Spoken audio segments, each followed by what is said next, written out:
Good evening, and welcome to another edition of Tell the Truth and Shame the Devil. I'm Jennings Bernard, your host. As always, you can catch me right here each and every day, Monday through Friday, from 5 to 6 p.m., or whenever I am available. Welcome in, tell a friend to tell a friend that tell the truth and shame the devil is on the air. You know what we do here. We talk business, legal, social, finance, whatever the topic is, we will talk about it if it affects you in the city that we call Memphis, Tennessee. Hello, ladies and gentlemen. Hope that everything is well with you. Hey, we are off and running in the year of our Lord, 2026. You made all these different promises, and most of you don't keep them. I've been in that position, but over the last few years, I have tried to keep the promises that I make to myself. And the promises that I make to myself are promises that's going to make me a better person than I was a year ago. Uh, I will be stirred. I will be strict. I will be up in your face when it comes to telling the truth and shaming the devil. There's a whole lot of things that's going on here that if we don't get it right now, it's just going to continue to get worse. And it's time for us to step up to the plate and stop all this foolishness when it comes to politics and politicians. You've been letting it go on for too long. I remember a quote that Dr. King used to say, "How long?" And the people were shot, "Not long." And I will say that to you, how long will you continue to put up with the mess and the leadership that we have in the city of Memphis? I will ask you, how long? Well, you should say not long. Because election time is coming up in 2026. And I want to apologize. It's something I normally don't apologize, but I want to apologize if my voice sounds different. I tell everybody, and they know I hate this season of weather because here we are up to 60 and 70 one day, turn around, raining cold, 30 degrees today, and then we're back up in the 60s, near 70. It's 61 now. But earlier, when I had to step out and go and take care of some business, I thought I was gonna need a coat. But I stepped outside and the sun was hot in January, pretty close to 70 degrees. Right now, they're saying it's 61 degrees. But I guarantee you, when I stepped out there around 3 o'clock, it was warmer than that. And I said all that to say this: I hate having colds or flu because that, to me, is worse on your everyday bidding when you have to be somewhere, when you have to do this, that, or the other, and dealing with it. And if you notice, my voice uh, seems a little strange, but it's going to get better because I always take these Alka-Seltzers Plus when this come around and feel like I'm fin to have it. I'll go to the medicine cabinet and get me a couple of those Alka-Seltzer Plus. Drink, excuse me, a whole lot of tea. Uh, some would say they get a hot toddy, but I don't drink alcohol, so I just do my lemon and honey, and that usually helps to bring me back around. But it was something that I was doing for years, and here lately I stopped doing it, but I'm going to go back to taking that flu shot. When I took the flu shot, it wasn't as bad, but when I stopped taking it, it looked like I'm getting the cold, the flu, look like more than ever. So it's up to you. You do what you do, but I'm just saying through what I've been through. Uh, I'm going to, as soon as this clear up, I'm going back to whether the VA or to Walgreens and get that flu shot. And while I'm there, I was going and get the COVID shot. I was up on all of my COVID shot, and for some reason, I just last year didn't take it. But I'm gonna go back to taking what I need to take. Y'all can do what you want to do, but I'm sick and tired of being sick and tired of every time the weather changed. It looked like my voice changed. It looked like I end up getting the cold or the flu, and somehow I just don't like it because I did this but not but a few months ago that I was out for a while because of it. But I'm fighting it this time, and I ask you to pray for me. I pray for you that you don't end up with this flu. And you know how it goes in your house and in my house. If one of us get it, the other one get it. The wife been walking around here uh, with it as well. Uh, I've been on one side of the house. She's been on the other side of the house, and I've been spraying Lysol throughout the house. But it's serious, ladies and gentlemen. When you get to up in age, you got to start taking care of yourself. And I do that. I'm gonna go to the doctor every 3 months for whatever I need to go to the doctor for. Whether it's just a regular checkup once a year, every 6 months, I'm gonna do that because it comes down to your health. If you can do something for yourself to stay healthy, you need to start doing that. And I thought I would just do that. Matter of fact, I'm gonna find out if my doctor can still come and be on the show on Thursdays, what he used to do when I was on the radio. And if he's available to do that, then we'll get back into this medical talk. We'll get back into the legal talk. Get the attorneys that used to come on the radio and talk legal smart to keep you up on what's going on in this community. And I can say this to you, not as a lawyer, but as a law enforcement person. No matter what you are about to be charged with or being charged with, keep your mouth shut. Don't ever say anything until you get a lawyer. Please, sir, please, ma'am, keep your mouth shut. And then let your lawyer do your talking for you. Find your lawyer. And you don't have to say nothing. They bring you in there, they can hold you up to 72 hours, but keep your mouth shut.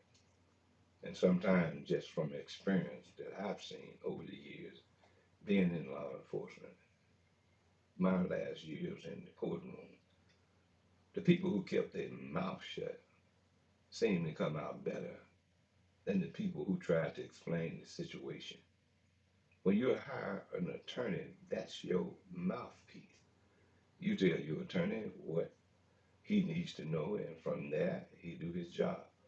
Whether he or she is qualified to do it, you let them do it and see what comes out. But I found out if you keep your mouth shut, sometimes you come out better if they didn't see you on video doing whatever you was doing.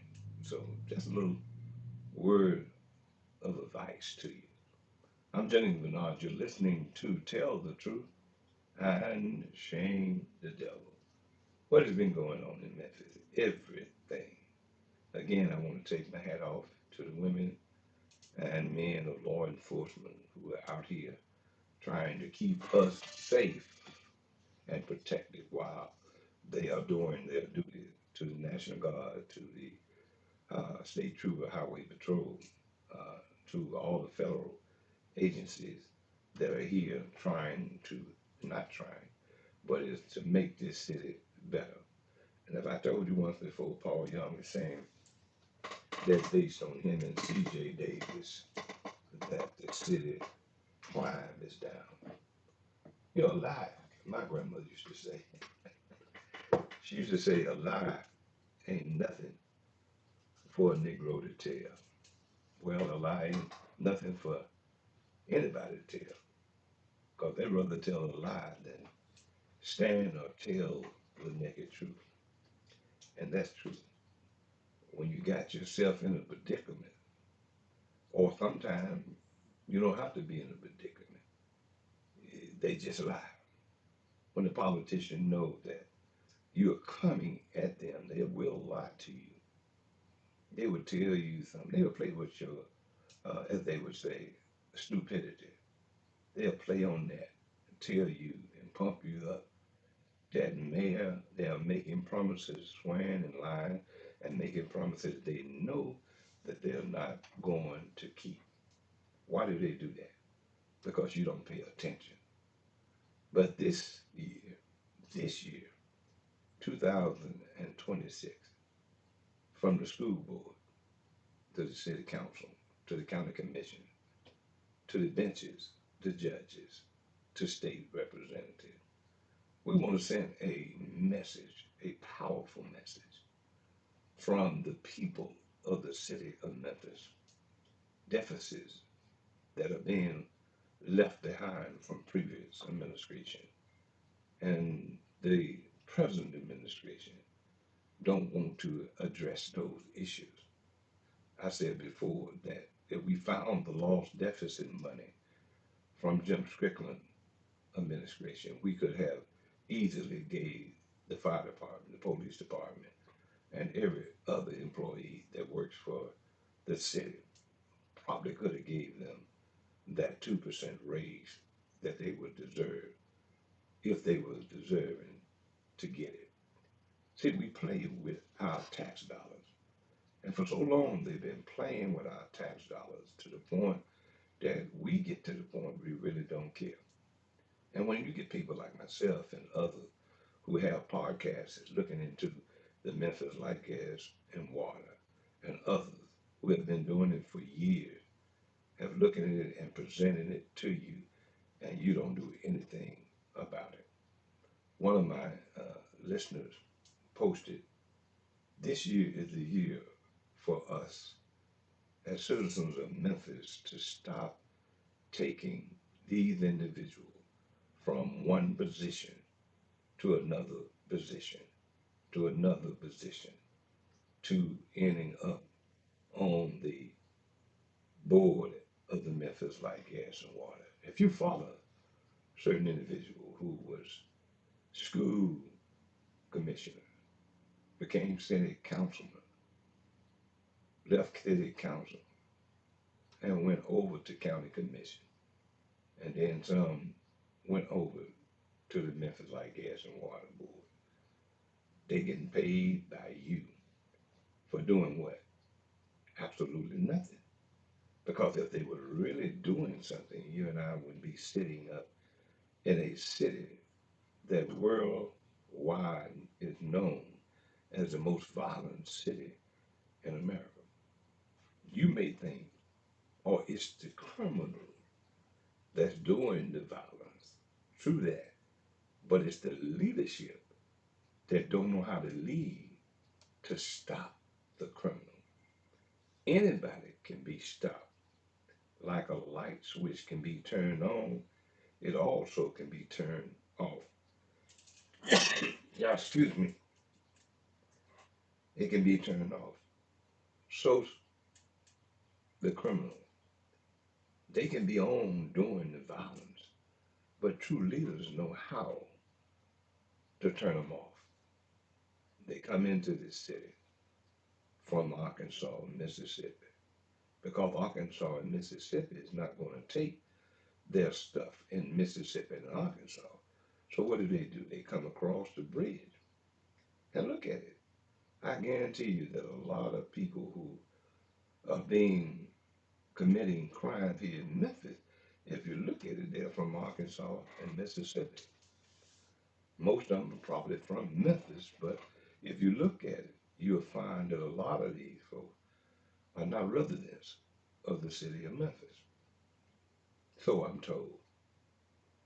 But if you look at it, And then you say, well, if we're not doing it, why is it that we can't do what the sheriff said down in DeSoto County or the chief said over in Arkansas? I'll tell you why we can't do it, because we don't have that stern leadership ability to stand up as a general would do his troops and say to his people, we have your back. You go out and do everything that's legal and proper. We got your back. But at the same time, you go out here and do something that's illegal and wrong. We got you just like we got the criminal. So as long as your troops understand that the leadership got their back, then they're going to do their job and they're going to do it in the right way. Well, we go back to Tyre Nichols. The leadership under C.J. Davis was not strong enough, or they may have been told they would go out and send a message to the citizen, the criminal world, that they would say that we are not going to tolerate the thing that we have here in Memphis. But at the same time, when you do that, situation happens like the case of Tyree Nichols.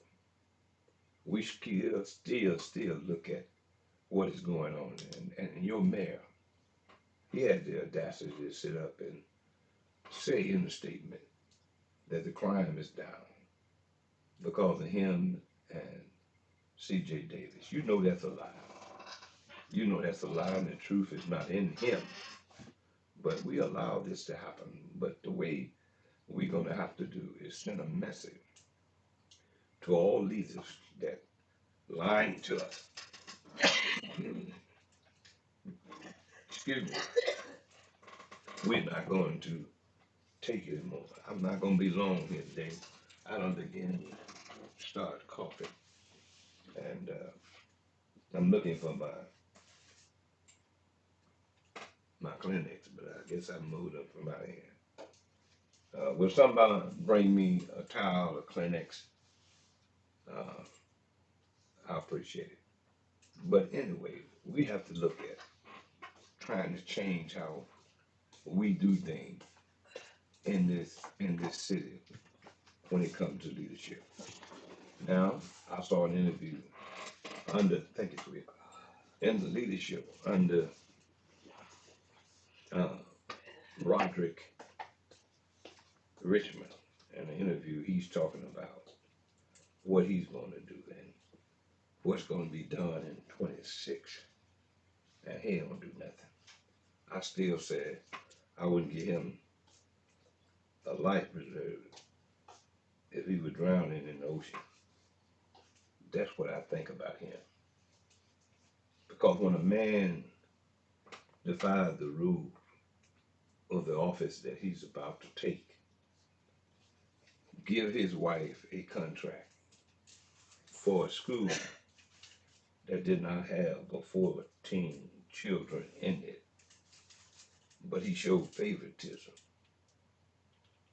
Before he could get into the seat and warm it up, you doing things like this. And when you do things like that, that lets me know that you don't have the children in mind.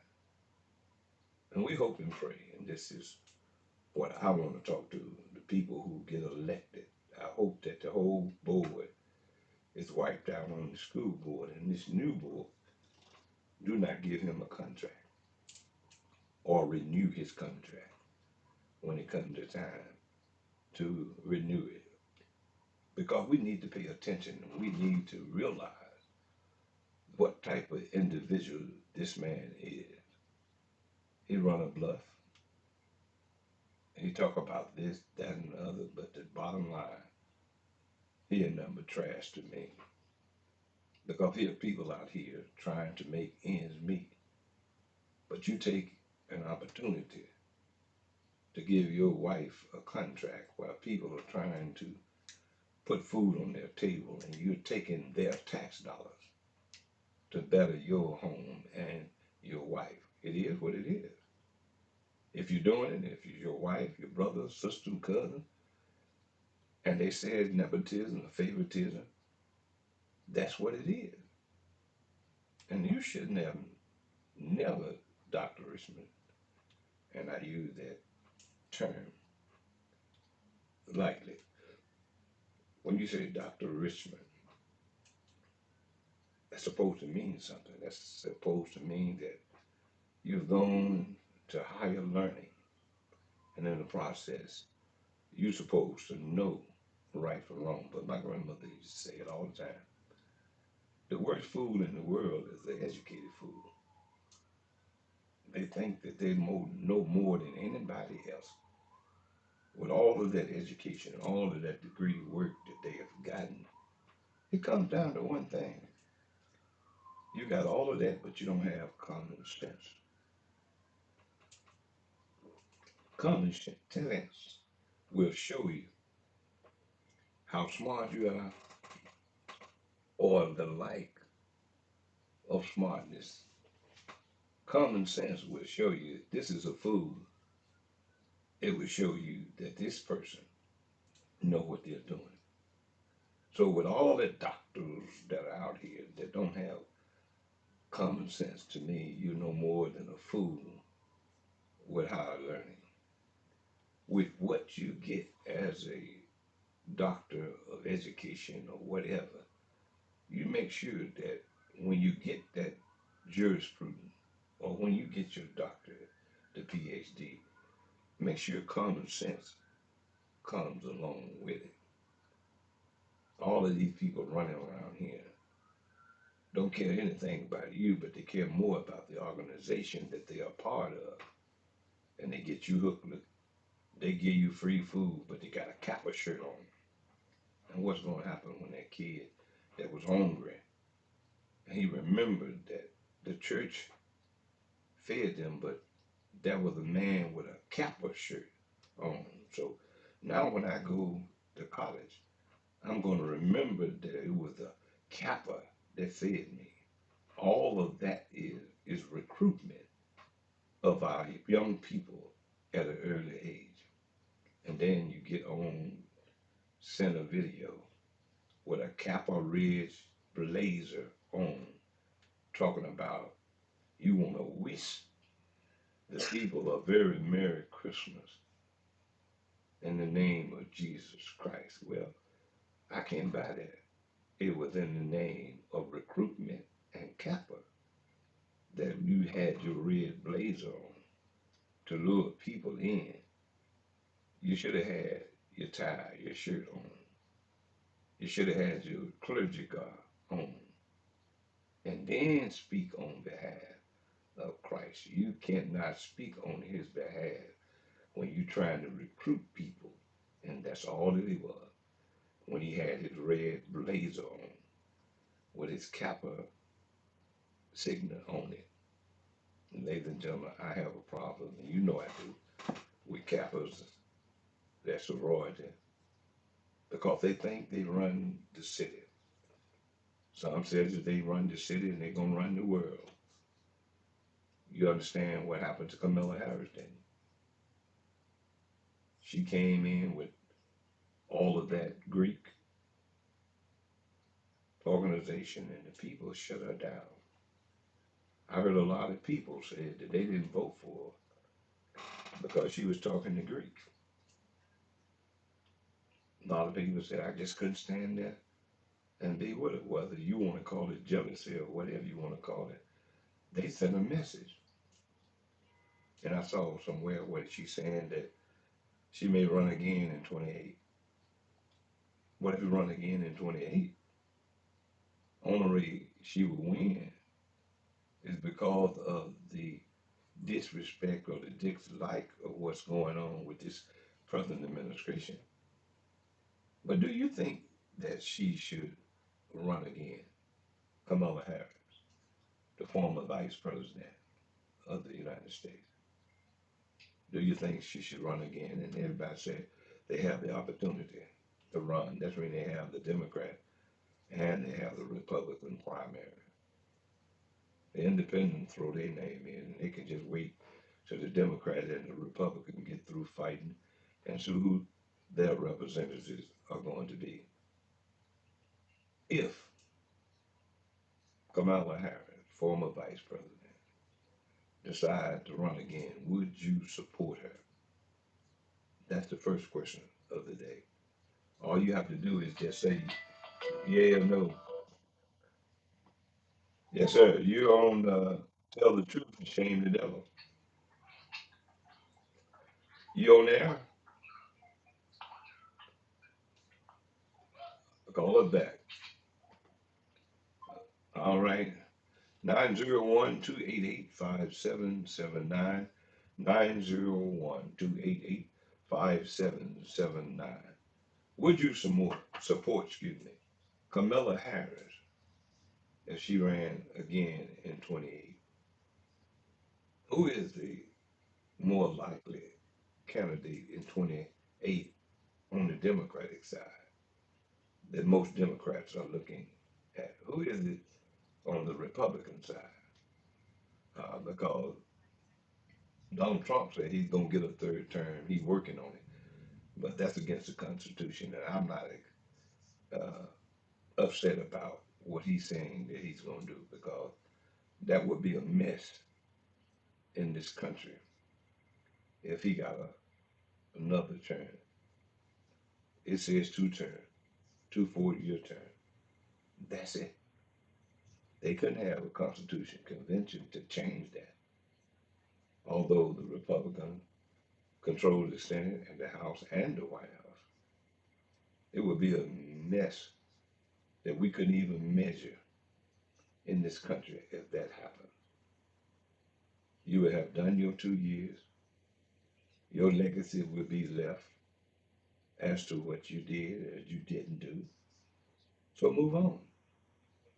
We're not going to turn this country from a democratic as opposed to a dictatorship. And when you look at it and what's happening, it concerns me that when you give less than a squat about people, their income, their livelihood, when we focus more on the rich who have the plenty as opposed to people who don't have anything, the scripture says that the poor shall among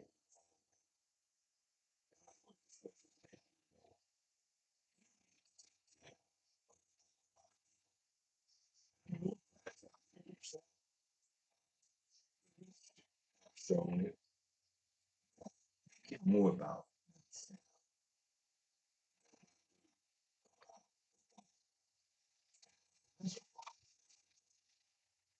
you want to or not for people and by the people. We have to take care of our things.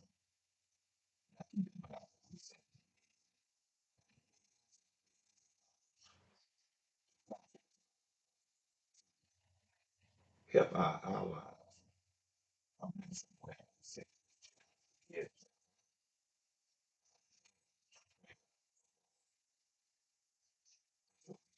yeah,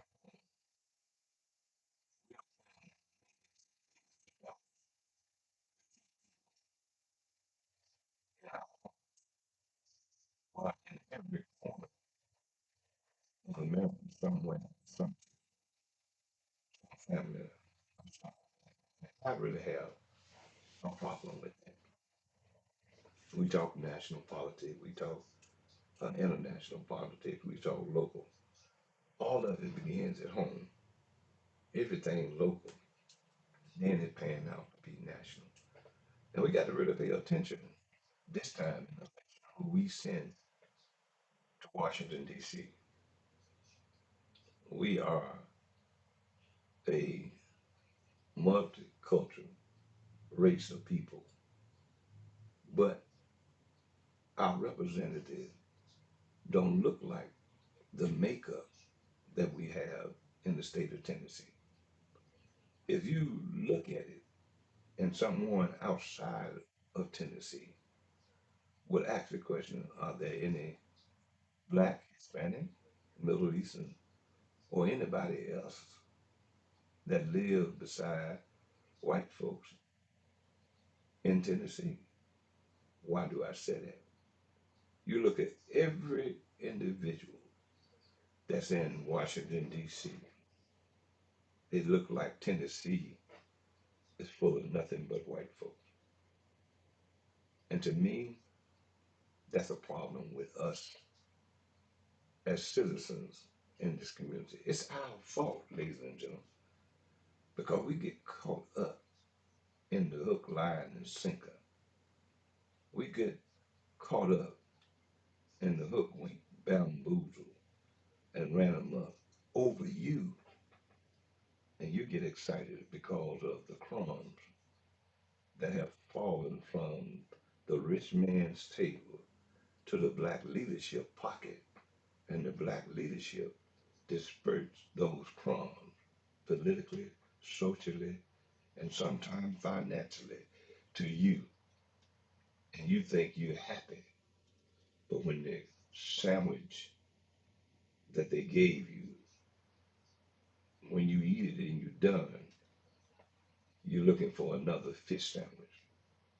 But if they really did something to benefit you by way of showing you how to fish, where you can have those opportunities to feed your family for a lifetime, they're selling you out with businesses that are coming into this community that may not kill you now, but may kill your grandkids and their grandkids and their kids, because we're going to have an effect from all of this stuff that's coming to Tennessee and especially in Memphis.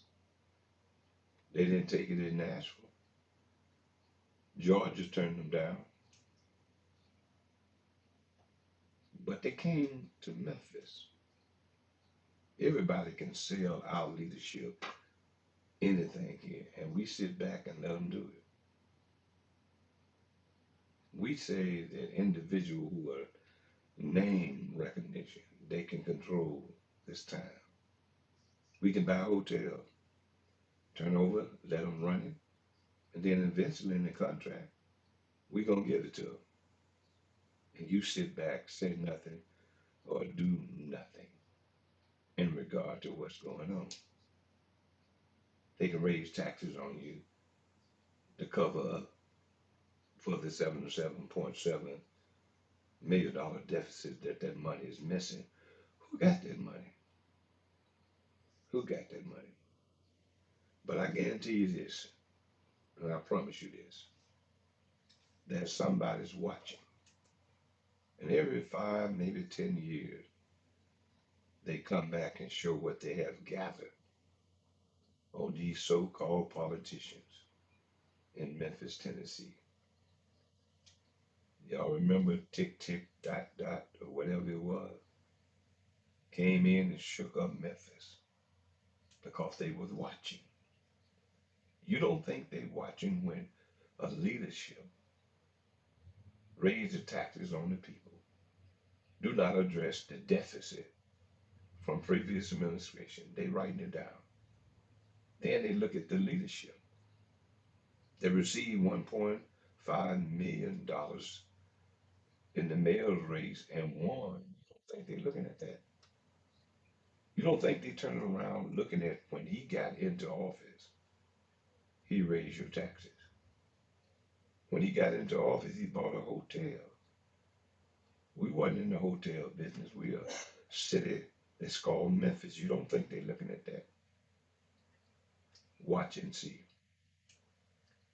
People are going to have to pay for what they're doing. Think they're getting away with it. People watch you whether you are dealing drugs or they have units that's watching you.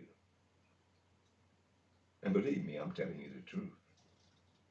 Because sooner or later you're going to have to pay the piper. And all of these politicians and all of these individuals know that you're not qualified for the contracts that you're getting, they watching, all determine what the forensic audits say when it comes this year in the report of the $8 million forensic audit. I want to read it. I want to read it line to line, paragraph to paragraph. I want to read it and see if it really tells what's been happening under the previous administration. I've heard this weekend some of the state representatives, senators say, well, what happened to the school board? That administration is no longer a part of the board. They were voted out. We got a new board. No, we don't have a new board. We still got those 6 clowns that voted out and got together behind closed doors. They allowed and let Roger Richmond know that we finna make this move.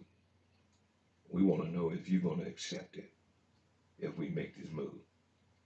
And this opportunist clown crossed the very person that he was working for and under. You don't think he's a snake in the grass? He's the biggest snake that ever crawled on the ground, in my opinion. But we sit back and we allow these things to happen and don't say anything. But it's a new day. I'm going to find that song that says, it's a new day. And you all know the verse. And that's what it is. It's a new day.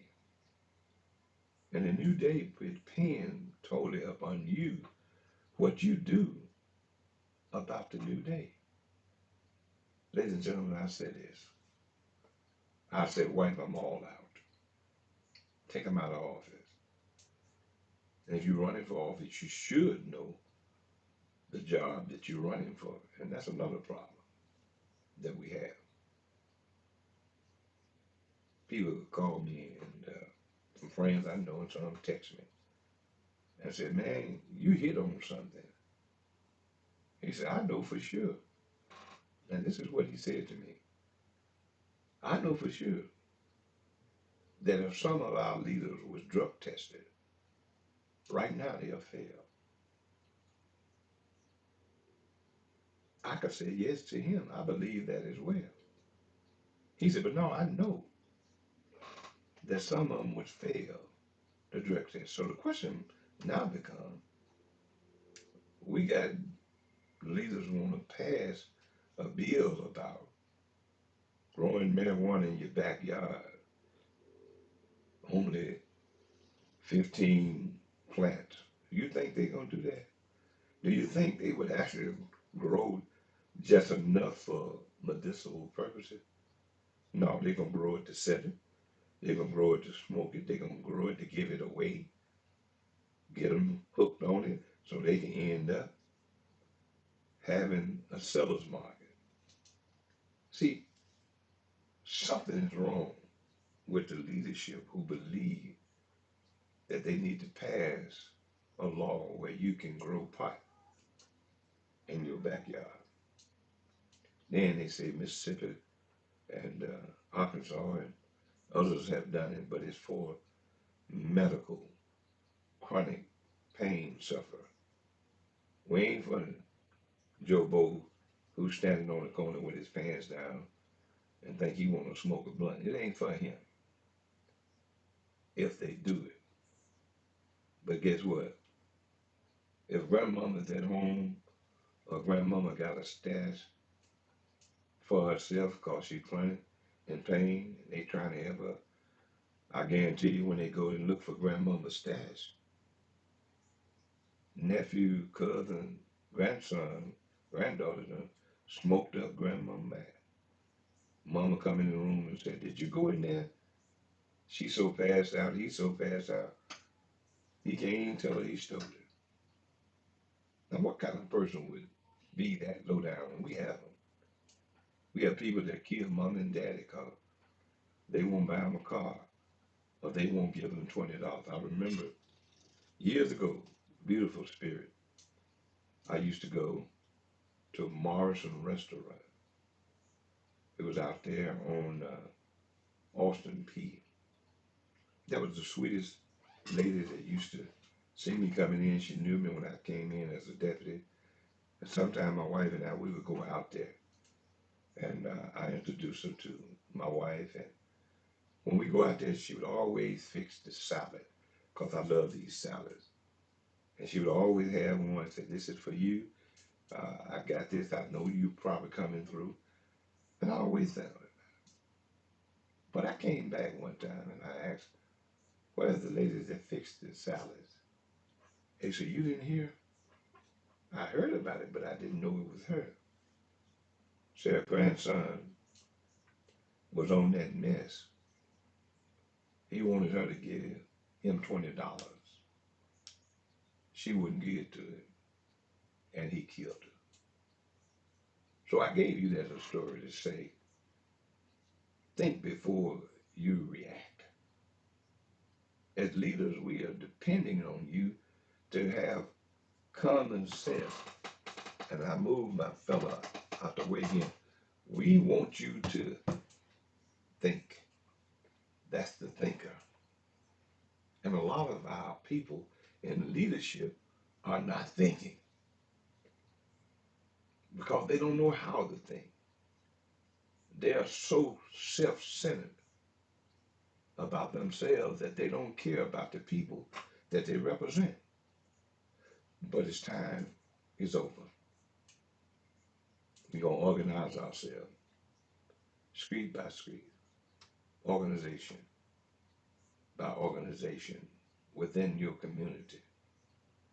Kudos to Smoky City, New Chicago, that told them that if you put that jail over in our community as 201 Poplar, we coming for you.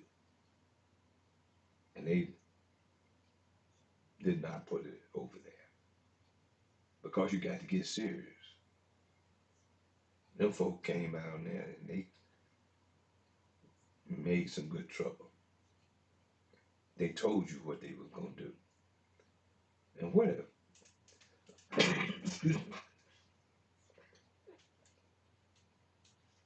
what if the whole city did the same thing? Ladies and gentlemen, I'm going to call it quick here for right now, and we'll get with you on tomorrow. As always, in the words of my grandmother, she always said, "It is the Lord's will, and the creek don't rise." We'll see you on tomorrow. I say to you, trust everyone, but do not trust the devil inside of them. Y'all take care. We'll see you on tomorrow.